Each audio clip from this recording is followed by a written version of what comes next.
Hi, parents, carers, anyone who has anything to do with teenagers. I'm going to give you 6 tips, some short, practical ones to get you started on being on the right track for staying connected with your teenager. So, the first one the first thing that teenagers really need is space. And this can be one of the most frustrating things, particularly if you're a parent or carer, that you're starting to notice that the door is shut more often, that they're wanting more time alone. And that can be really tricky because when they were younger, there was hardly any space, was there? And so, particularly if it's your first teenager that you're raising, you're learning to navigate this newfound independence and desire to be away from the family unit. So, what's really important for you to remember is just because they want some space and they want to be away from the family unit does not mean that the family unit no longer holds value for them. So we've got to keep this in perspective. They do still need to know that within that space without us, that we are still there for them. Teenagers need us just as much as they did before they became teenagers, and arguably more so. But what they need to know is this, that within that space, even though they choose to spend more time alone and be in their room perhaps, or away from the broader group or from you, they like to know that we're available. So we're present, whether it's in the home or emotionally present if they need to talk. They need that message to be really, really clear. So let's just say your teenager has shut the door and you're feeling really, really frustrated about that. You might want to think about a way to communicate to them that you're still there for them and you also understand that they're wanting time alone. And I think the best way to talk to teenagers is with humor. Have a bit of fun, muck around. If you come down heavy, they are at just that age where they block that out, and it's really easy to become disconnected and then go on a downward spiral where it's very hard to communicate with them. So you might knock on the door, and teenagers need privacy. We can add that to the space point. They need privacy. They need someone to knock and wait for an answer. Obviously, there are some times where you might have reason not to knock or not to pause for very long.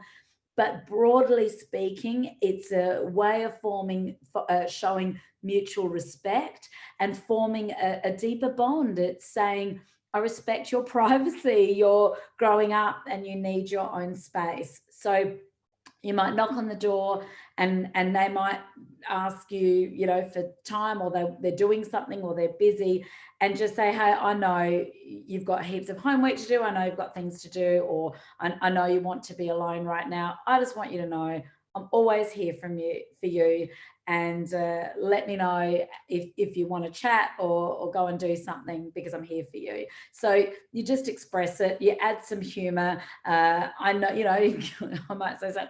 I know I'm not the most interesting person on earth. I'm probably, miles away from, who you want to hang out with. But if you want to hang out, I just want you to know that I'm here. And so you're just showing that availability, but they want to know that they can cope without you, but they also just want that headspace. They've got so much to think about, so much to process and navigate during this time. So we want to allow that space. We can still have boundaries with that space and make it really clear that there are non-negotiable times where you as a family or as a group will get together and spend time together. So for most family, that becomes meal times, perhaps going and watching sibling sport, or when you go to watch their sport, but allowing them to have that space and respecting it. If you're concerned about the space, talk to them about it, not in a lecture, but just go up to them and say, look, I get it. I get you need space. I remember needing space too. I just want you to know I'm still figuring all of this out. Can you help me understand what it is that you need right now, so that I can make sure that I'm on track, and let's just keep talking about this. Parenting is all about ongoing communication and conversation. And when we talk to them, when we're calm, when we ask them curious questions and show them that we care, we're more likely to get some buy-in. So the next thing that teenagers need from you, is that they're loved and that they're noticed and they're likable and lovable and matter exactly as they are. So focusing your attention on the quality of their heart and their mind. For them, they're the things that they identify with, is who they are, and that they're at that stage where they're figuring out where they fit into this world. It can be a really confusing time. So when we show our confidence in their character, and they're going to stuff up and make mistakes, and when they do that, we don't have to make it about their character, we make it about life. Every teenager I see at work, and as I raise our own children, the focus of when there's an error that's made is, you're not the first person to make this mistake. When we say that to our children, they don't feel small. I see children who often tell me, I'm just so embarrassed that I did this. And I remind them, they're not the first person to do that thing.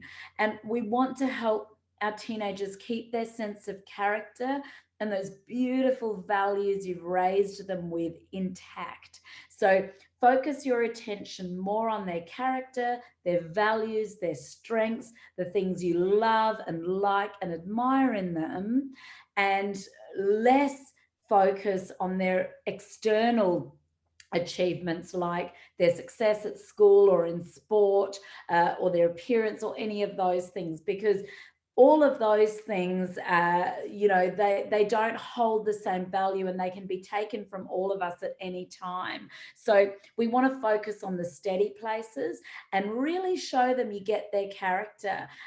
Tell them you love their sense of humor. When they do something kind, compliment them and say, I noticed what you did for your little sister then, and that was such a generous thing to do, and I really appreciate it. So when we show them, and it's not like they're going to go, oh, thank you so much, Mum, my self-esteem is just bursting out. They might not even say thank you. They might not even look at you, right? But they heard it. And this is the thing, they're always listening. So the next thing our teenagers need from us is for us to not react too much, not to take things too personally. So we need to be as calm in this storm as possible. Parenting a teenager is hard work. And if it's your first teenager to raise, you're learning to navigate the process too. But, it's only natural that they're going to go back to being more socially, emotionally clumsy as they go through all of these changes in their life and everything it means to be a teenager. So if they say something that bothers you, or if they don't look at you and reply in the way you'd like them to, it doesn't mean you don't have to have boundaries. You can still make it clear, hey, look, I see you're having a hard day. In our family, we try to be kind to each other. So you can still have your boundaries and say those sorts of things, but just try to practice not reacting and not going on and on about how they've spoken to you or what they've done in that moment, because often what comes out of their mouths is impulsive and emotional and about to do with something else, and it's got nothing to do with you. So try not to take things personally. It'll help you stay connected, but it'll also be good for your own sanity so that you're not carrying all of this stress inside your mind. The next thing that teenagers need is the right kind of expression of love for them. So love and how we express it is different, right? We each have our own style of showing people we love them, and it's usually the style of love we like to receive. But of course, just because we like receiving love that way doesn't mean that everybody else does. So navigating and figuring out, well, how do they feel most loved? What have I noticed I get the best response for, and trying to do more of that. And because teenagers by nature need more space, perhaps you'd like to think of other ways to express love. They need to know you're there. They need to know you're there, even if they're pushing you away and saying they don't want you there. They want to know you're there. This is the hard the hard bit about parenting a teenager is sometimes what they're putting on the outside is not what's going on the inside. They need us desperately. Their connection with us during teenagehood is one of the most crucial times in their growth and development, that they need our availability and presence and unconditional love and acceptance. So one lovely way of expressing love, and of course it depends on your teenager and you're the best expert, but one thing I really love is just leaving love notes, just nice little notes of love. The lunchbox doesn't work so much. I'm sure you figured out if you've tried it. By the time they hit a certain age, you know, that lovely lunchbox note that you could give junior primary and ELC and primary kids. It changes a little bit by middle school and high school, having that little love note from a parent, depending on the child. But there are other places, of course, to leave the love note. You might even leave a love note on top of their disgusting pile of dirty clothes, which is like a non-judgmental way. You still might talk about the disgusting laundry, but leaving that note, there's something special about that too, to just leave a note saying, just walking through, love what you're doing with your room, with just a funny little, you know, wink picture. And I just want you to know, I feel so incredibly lucky that I got to be your mum or your dad, or whatever role you're playing in this young person's life. And I just count my lucky stars every day. Or you might see a card in a shop that you think they would love this. This is so them. And then you might take that, buy that card. Don't take the card. That would be wrong. Buy the card, take it home, write them a letter, a love letter. Just tell them what you love about them and appreciate them. Perhaps share a favorite memory. That's great for family bonding, reflecting back on happy times. So express love in a way that's meaningful to them. Bring back their favorite snack. Take them out for an ice cream. Think of ways to express that love. And even if they don't look grateful, know that in the background, they're getting this beautiful lovely resilience message that we all need, which is, I matter to somebody and I have people in my life that are here for me if I need them. And so that's important. Rituals and routines, something regular with your teenager that happens unconditionally, whether it's pancakes on a Sunday morning, whether it's taking them for a drive, whether it's Friday night, you watch a movie together that they pick, you know, whatever it is, a regular routine and ritual is really helpful for keeping that sense of predictability and consistency in their life and keeping them connected, because their connection with you is crucial for everything else that they go on to face. Listening, I've got 2 more tips for you. Listening non-judgmentally. So that's really hard with teenagers sometimes, because they're exploring what matters to them, and they're also having a little shot at a bit of rebellion to see what your reaction will be, to see what they can get away with, to sort of get you, you know, get a bit of a response sometimes, but also they're trying to figure stuff out. And while they want your opinion, they don't want your opinion. So a really nice thing, if they come and they've got some ideas about stuff, is to let them be that expert for that moment. Let them, you know, let them feel like they really know something, and just listen without judgment, without commenting, just quietly listening is a really valuable thing. And even if you disagree, to be able to say things like, you know, that's an interesting idea. I never looked at it that way. I love how you make me think about things in new ways. And so when we do that, you think about the best relationships you have, right? They're with people who listen and show empathy and don't tell you your ideas are rubbish, even if, you know what I mean. So listening non-judgmentally, showing empathy, saying things like, I understand, I get it. When they're going through a tough time, to say, look, I can see this is a really big problem, and it sounds really tricky, but I love you and I'm here for you, and I really, really trust you.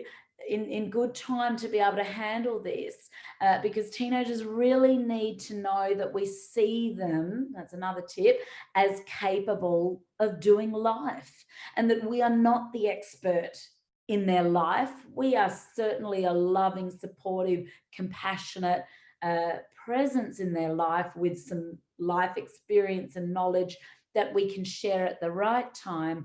But we want to allow them to do as much thinking for themselves as possible, where they can gain a sense of feeling like, I know my parents have trust in me and my brain to work things out and to have a good life and to be competent and confident. And perhaps at another stage, I'll go through that in a lot more detail.